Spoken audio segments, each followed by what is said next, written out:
আমাৰ অসমত প্ৰধানমন্ত্ৰী আৱাস যোজনাৰ ঘৰ বিতৰণৰ ক্ষেত্ৰত যিমান দুৰ্নীতিৰ অভিযোগ আছিল এই গোটেইবিলাক নোহোৱা কৰি এইবাৰ আমি এনে সুন্দৰ ব্যৱস্থাৰে নতুনকৈ আমি নোপোৱা মানুহখিনিৰো ঘৰ আমি বিতৰণ কৰাৰ বাবে বা ঘৰৰ তালিকা আমি সিলেক্ট কৰাৰ বাবে সিদ্ধান্ত গ্ৰহণ কৰিছো।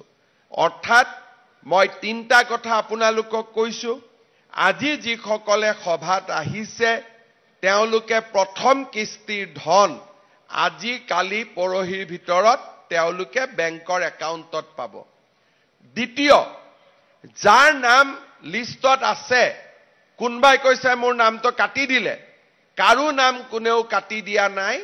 অহা বছৰ অৰ্থাৎ এপ্ৰিলৰ পৰা অহা বছৰ বুলি ক'লে 2026 নহয় 2025 চনৰ ভিতৰতে আমি বাকি 3,80,000 মানুহকো আমি ঘৰ দিয়াৰ ব্যৱস্থা কৰিম।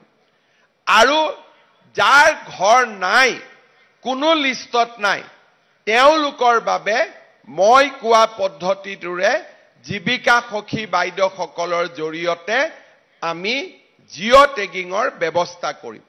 আজি আপোনালোকে মিটিঙৰ পৰা যাব, যিবিলাকে ঘৰ পোৱা নাই তেওঁলোকে আপোনালোকক অলপমান হিংসা কৰিব যে এওঁলোকে পালে আমাক নাপালে।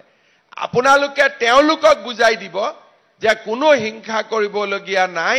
মুখ্যমন্ত্ৰী ডাঙৰীয়াই কৈছে যে নোপোৱাবিলাকৰো আমি সমীক্ষা আৰম্ভ কৰিছো। আমাৰ গাঁৱৰ প্ৰত্যেক গৰাকী দুখীয়া মানুহক নৰেন্দ্ৰ মোদীয়ে ঘৰ দিবই। এইটোৱে হৈছে আমাৰ সংকল্প।